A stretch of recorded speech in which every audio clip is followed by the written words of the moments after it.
पवित्र जीवन जगणारा अजयमेळी पण जीवनामध्ये एकदा एक घटना घडली. लक्ष देऊन ऐका. गंगेवर स्नानाला जात असताना नको जायचं होतं त्या गल्लीत गेला.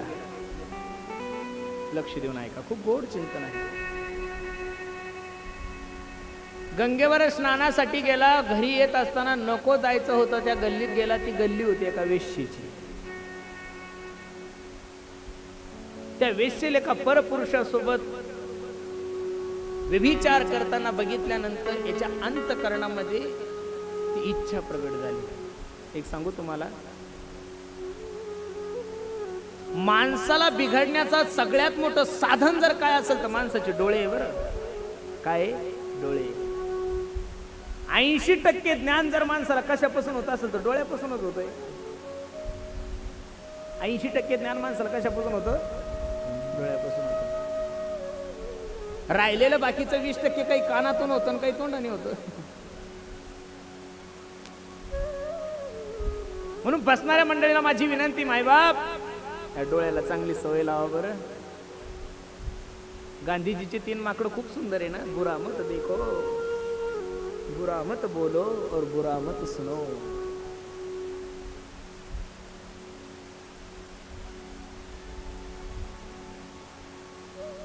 उठल्यापासून तर संध्याकाळी 12 वाजेपर्यंत झोपेपर्यंत आपण सगळं वाईटच या डोळ्यांनी पाहतो. कसे चांगले अंतःकरणामध्ये संस्कार निर्माण होते? होऊ शकत नाही.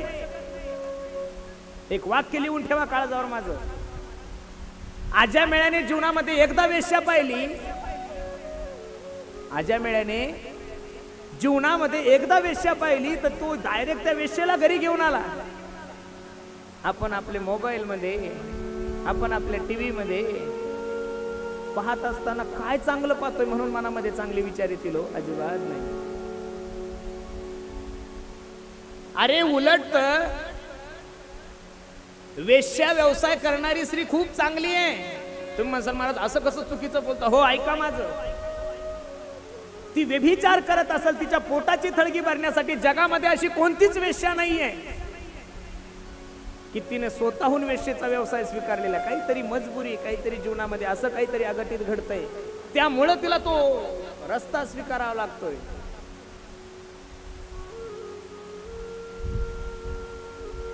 त्यांच्यापासून समाजाची हानी नाहीये. पुण्यातल्या काही वेश्यांचा ज्यावेळेस मीडियावाल्यांनी पत्रकार परिषद घेतली, तुम्ही हा वेश्या व्यवसाय सोडून द्या, त्यावेळेस त्या एका वेश्येने जे स्टेटमेंट दिलं ते खूप सुंदर आहे. ती सांगत होती, आम्ही वेश्या व्यवसाय करतोय म्हणून तुमच्या लेकीबाळी सुखरूप आहेत, ही गोष्ट ध्यानात ठेवा. नाही तर रस्त्यावर बलात्कार करतील एवढे नराधम या महाराष्ट्रात जन्माला आलेले.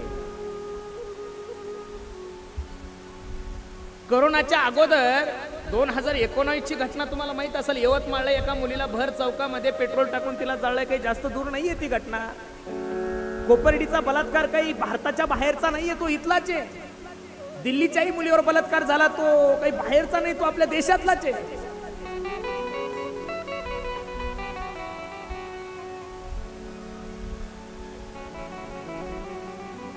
जोपर्यंत तुमचे डोळे खराब आहे तोपर्यंत तुम्हाला सगळं जग खराब दिसेल. म्हणून बघत असताना चांगलं पहा.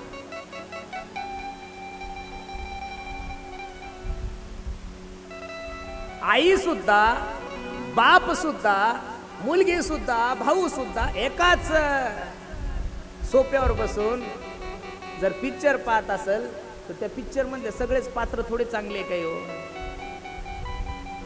काय संस्कार देणार आहे तुम्ही तुमच्या मुलांना? काय संस्कार देणार आहे तुम्ही तुमच्या मुलींना?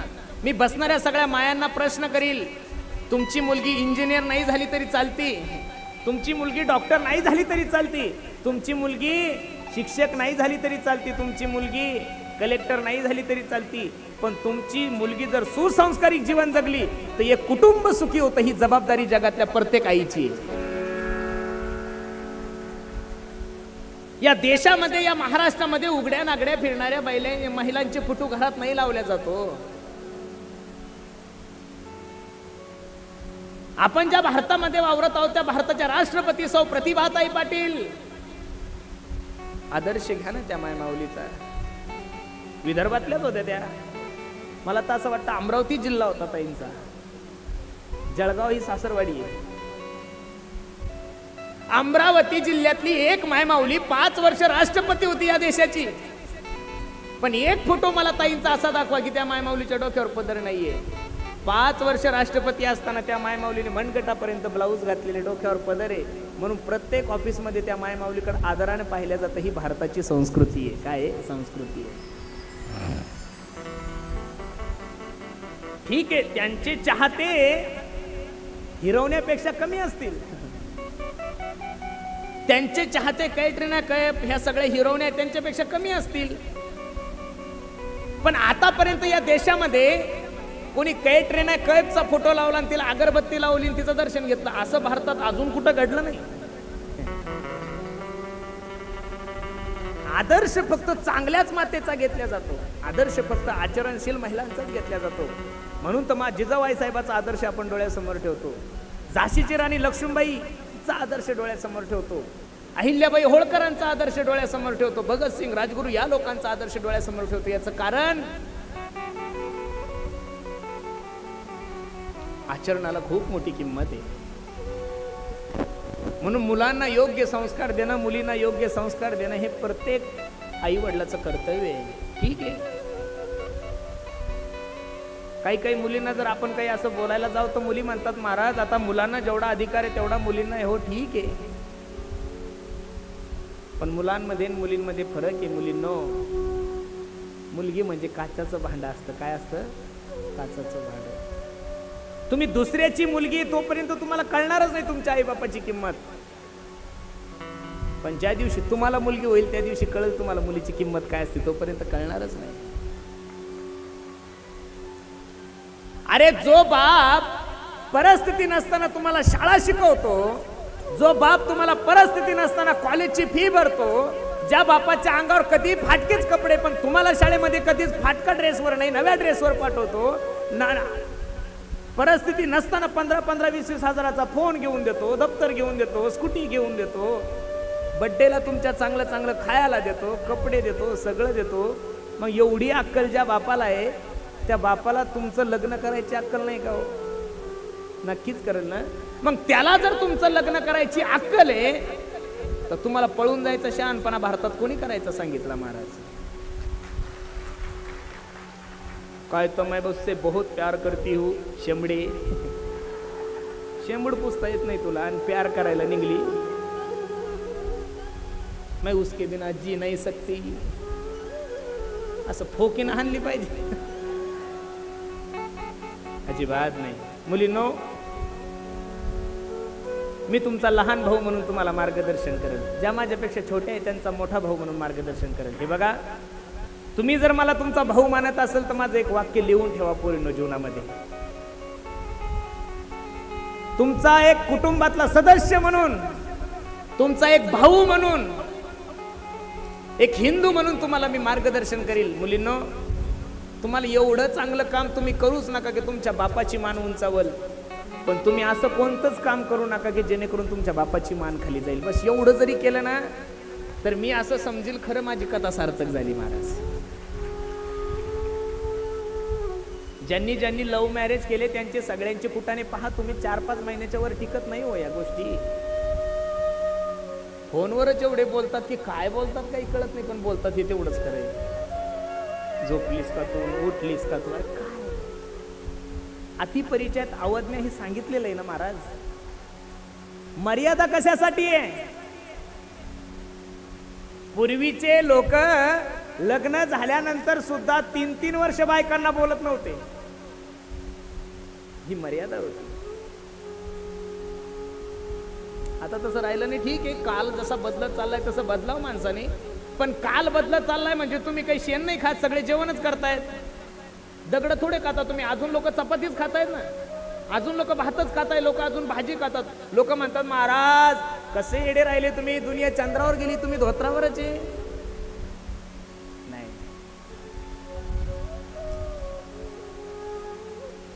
कधीतरी विचार करा मायबाप. अरे मुस्लिम समाजाची मुलगी जर कॉलेजला जात असताना, बाजारात जात असताना जर बुरखा घालून जाते तर आपल्या मुलीने शाळेला जात असताना अंग भरून कपडे का घालू नये? घातलेच पाहिजेत ना.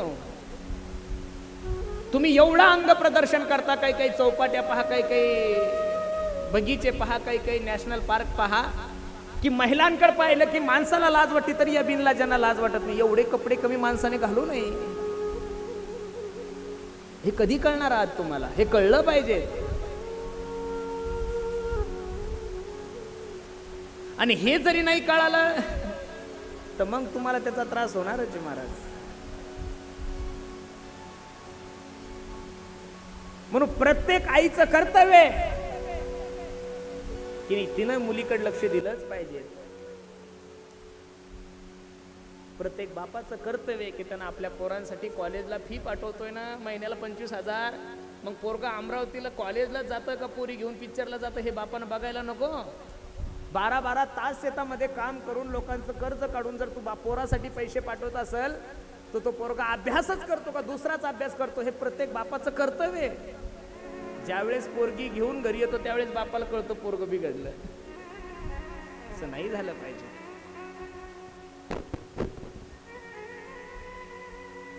याच्यावर नियंत्रण ठेवा. डोळे तुम्ही घ्या रे सुख. बघा, या डोळ्याने माझ्या भगवंताचं स्वरूप पहा.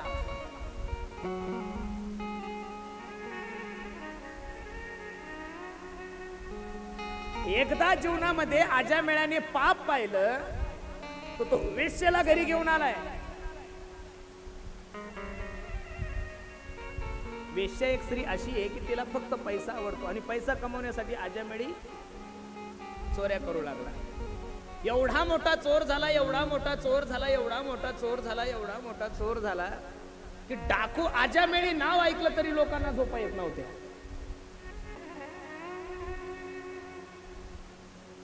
काही साधू संत मंडळी आजामेळ्याच्या गावाला आल्यानंतर पारावर काही मंडळी बसलेली होती, त्याला आपण सांडाळ चौकटी म्हणतो.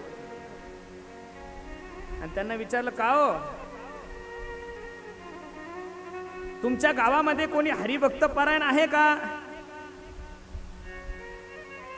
आजच्या दिवस त्यांच्या घरी थोडं थांबू, रात्री भजन वगैरे करू, थोडा प्रसाद घेऊ, सीधा घेऊ आणि सकाळी निघून जाऊ.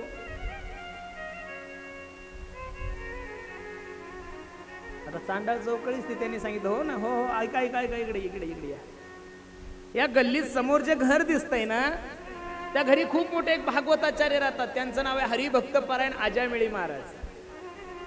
आता साधूला काय कळतं महाराज एक सांगू का?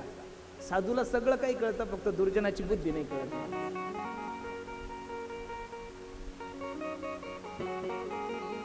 सज्जनासी न कळे दुर्जनाची बुद्धी, सज्जनासी न कळे दुर्जनाची बुद्धी. सज्जन माणसाला दुर्जनाची बुद्धी कळतच नाही हो. धर्मराजाला दुर्योधन सुद्धा दुर्योधन नव्हता वाटत, सुयोधन नाव म्हणत होता तो, सुयोधन म्हणायचं त्याला. धर्मराजाला दुसरं कोणी वाईट वाटतच नव्हतं, त्याची दृष्टी चांगली असल्यामुळे त्याला जैसी दृष्टी वैशी बुरा देखन मैं गया, बुरा मिला ना कोई. ज्यावेळेस मनुष्य दुसऱ्याकडे एक बोट करतो ना त्यावेळेस माणसाकडे 4 बोटा असतात, एवढी गोष्ट लक्ष ठेवा. म्हणून दुसऱ्याचे दोष पाहण्यापेक्षा पहिलं स्वतःकडे बघायचं, आपण किती पाण्यात आहोत.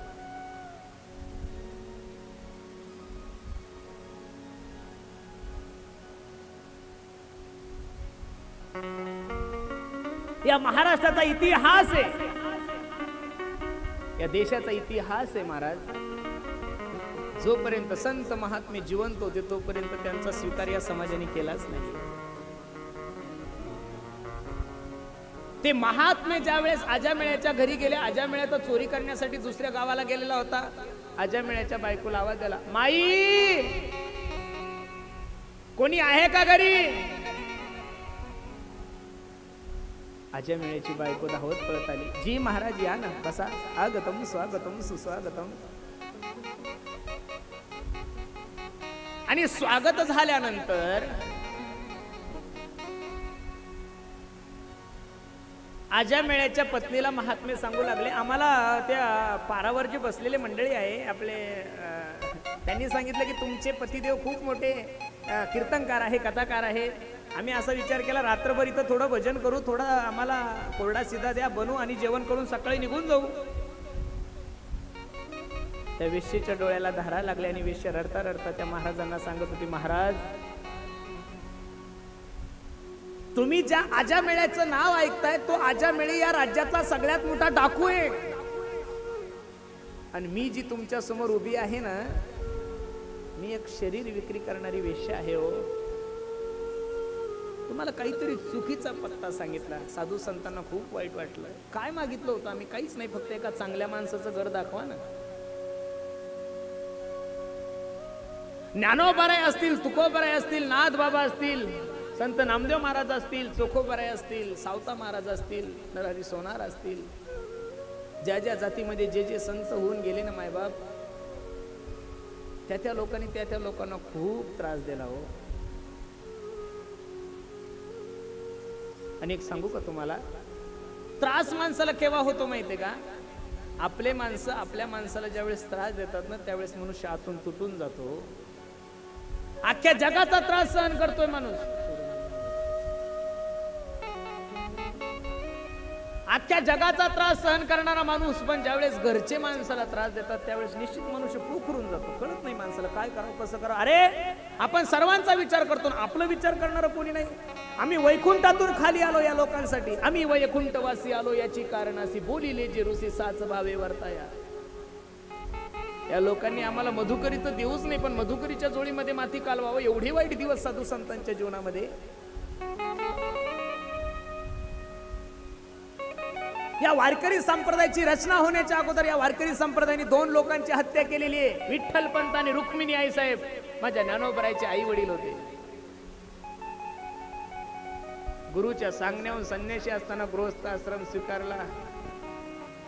म्हणून आपल्या मुलाची मुंज व्हावी, आपल्या मुलांचा समाजाने स्वीकार करावा, आपल्या मुलांचा लोकांनी स्वीकार करावा, यासाठी पैठणचं धर्मपीठ तिथं न्याय मागण्यासाठी गेले. धर्म मार्तंडांनी सांगितलं, जा देहांत प्रायश्चित्त घ्या. चिठ्ठी घेऊन घरी आल्यानंतर रुक्मिणी आई साहेबांनी प्रश्न केला, मालक काय ग रुक्मिणी,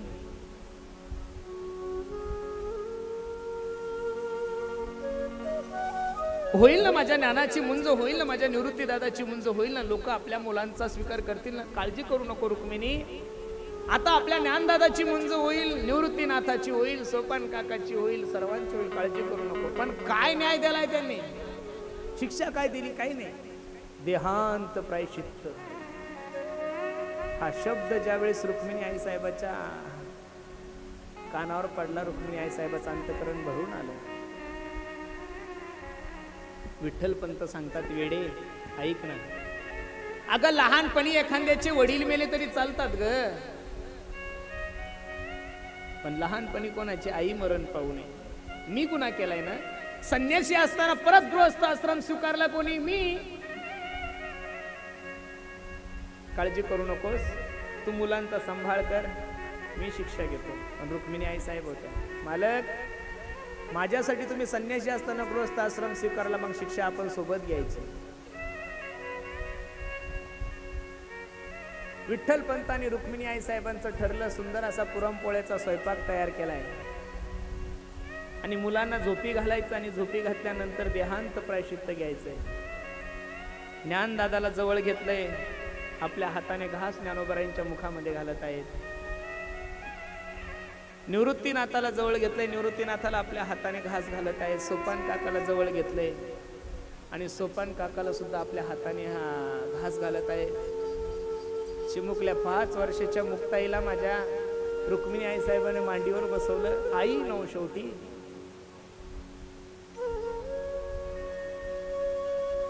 मांडीवर बसवल्यानंतर मुक्ताईच्या गालावून हात फिरवला. मुक्ते, तोंडामध्ये घास घालत असताना डोळ्याला धारा लागलाय. विठ्ठल पंत सांगतात, ए रुक्मिणी, अगं ऐक ना, तू आई आहेस, तुला नाही ग लेकरांचा मोह सुटणार, असं वेड्यासारखं नको करू, तू राहा, मी घेतो देहांत प्रायश्चित्त. नाही मालक, काळजी करू नका. एका मांडीवर ज्ञानोबारायांचं डोकं आहे, एका मांडीवर मुक्ताईचं डोकं आहे. दोघांना थापटत आहे, दोघांना झोपी घातले. लेकरांच्या गालावून हात फिरवलाय.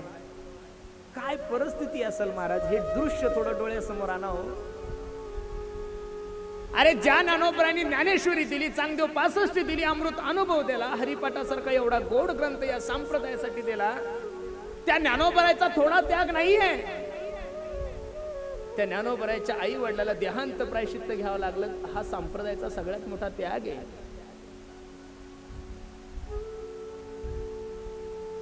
विठ्ठल पंतांचा हात धरला आणि नवऱ्यासोबत निघाल्यानंतर दरवाजावर गेल्याने परत आले. आई आहे ना, ठेस लागे तुझ्या पायाला,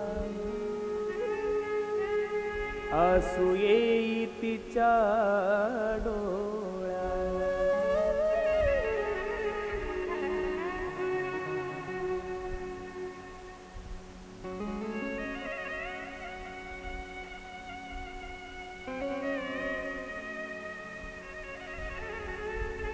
निवृत्ती दादांच्या गालावून हात फिरवलाय, ज्ञानोबरांच्या गालावून हात फिरवलाय, मुक्ताबाईला जवळ घेतलंय, कवटाळलंय. आणि जी चिठ्ठी होती निवृत्तीनाथा विठ्ठल पंतांनी लिहिलेली, ती निवृत्तीनाथांच्या उशाशी ठेवली आणि दोघं नवरा बायको आत्महत्येसाठी निघून गेली.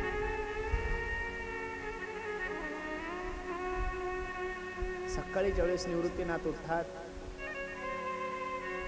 डोक्याजवळची चिठ्ठी पाहिल्यानंतर निवृत्तीनाथांच्या डोळ्याला धारा लागल्या की आमच्या सुखासाठी आमच्या आई वडिलांनी देहांत प्रायश्चित्त कळालं. पण निवृत्तीनाथ मोठे होते, तिन्ही भावंडाला सांभाळायची जबाबदारी निवृत्तीनाथाकडे होती. शिमुकली मुक्ताई उठल्यानंतर विचारू लागले, दादा आई कुठे? काय उत्तर द्यायचं निवृत्तीनाथ दादा? आई वाचून पोर वेगळी,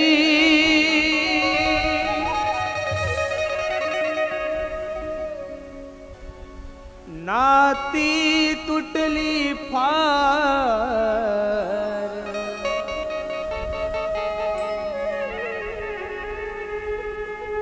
आईचा मावळला.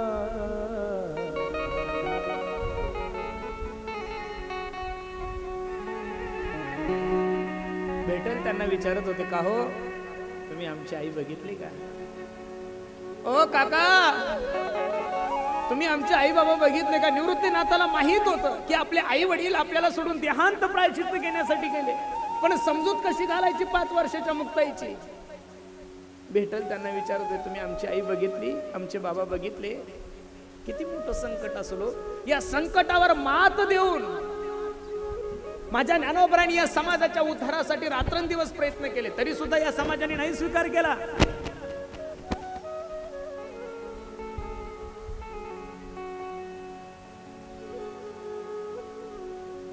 ज्या ज्या जातीमध्ये जे जे संत झाले त्या त्या जातीतल्या लोकांनी त्यांना त्रास दिला, हा इतिहास आहे. मी तर नेहमी एक आवर्जून उदाहरण सांगत असतो, लक्ष द्या ना, थोडं खूप गोड आहे.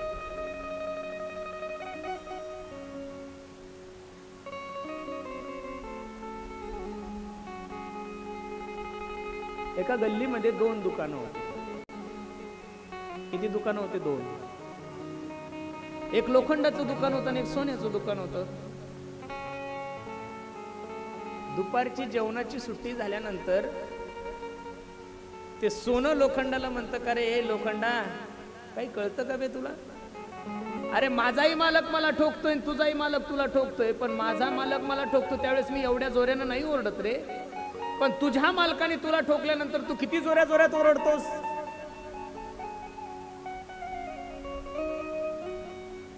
हे ज्या वेळेस लोखंडाने ऐकलं त्यावेळेस लोखंडाच्या डोळ्याला धारा लागल्याने लोखंड काय बोलतोय लक्ष देऊन ऐका ना. ए सोन्या ऐक ना, तू आहे सोनं. काय म्हणलं सोन्याला लोखंड? तू आहे सोनं, तुला ठोकणारा लोखंड आहे म्हणून आवाज कमी आहे. काय म्हणलं लोखंड? लक्ष देऊन ऐका बरं. तू आहे सोनं, तुला ठोकणारा लोखंड आहे म्हणून तुझा आवाज कमी आहे. माझं नशीब एवढं खराब आहे रे, मी आहे सुद्धा लोखंड आणि मला ठोकणारं सुद्धा लोखंड आहे म्हणून मला वेदना जास्त होतात.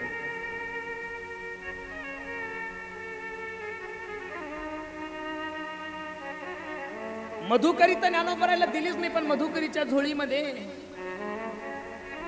माती कालवली. राग आला ज्ञानोबरायला. अरे ज्यांच्यासाठी आम्ही वैकुंठातून खाली आलो त्या लोकांनी मधुकरी देऊन ताटी लावली. छोट्याशा मुक्ताईने ज्ञानोबरायला उपदेश केला. दादा, योगी पावन मनाचा, योगी पावन मनाचा, योगी पावन,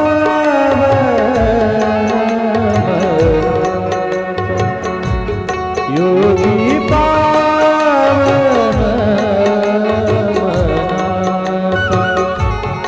योगी पावन मनाचा, योगी पावन मनाचा, योगी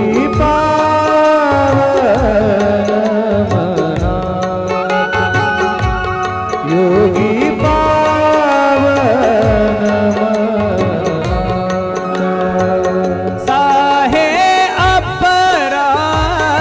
मनाचा, योगी जनाचा, योगी पावन,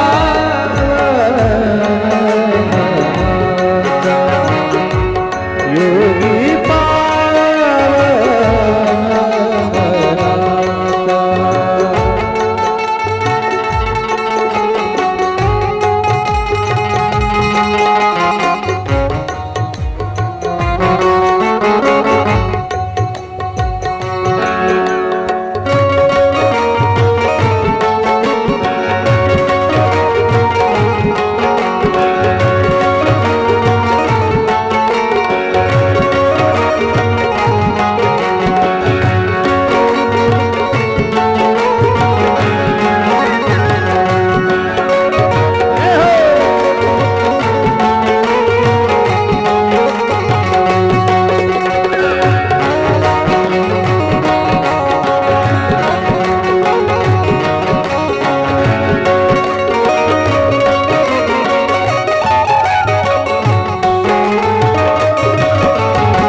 साधू संतांच्या जीवनामध्ये आतापर्यंतचा इतिहास आहे, खूप काही त्रास झाला आहे. ते साधू संत मंडळी विचार करतात,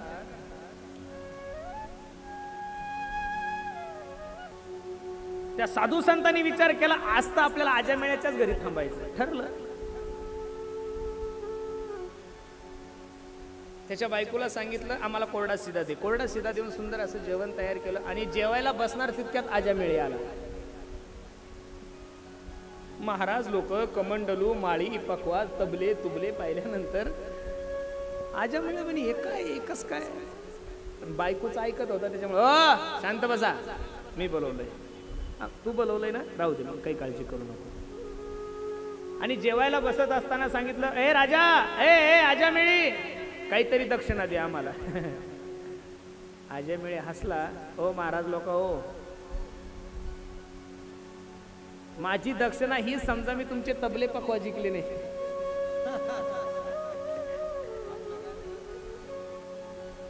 फुकटचं खायला भेट, फुकट खावं, बाकी जास्त डोकं लावू नये.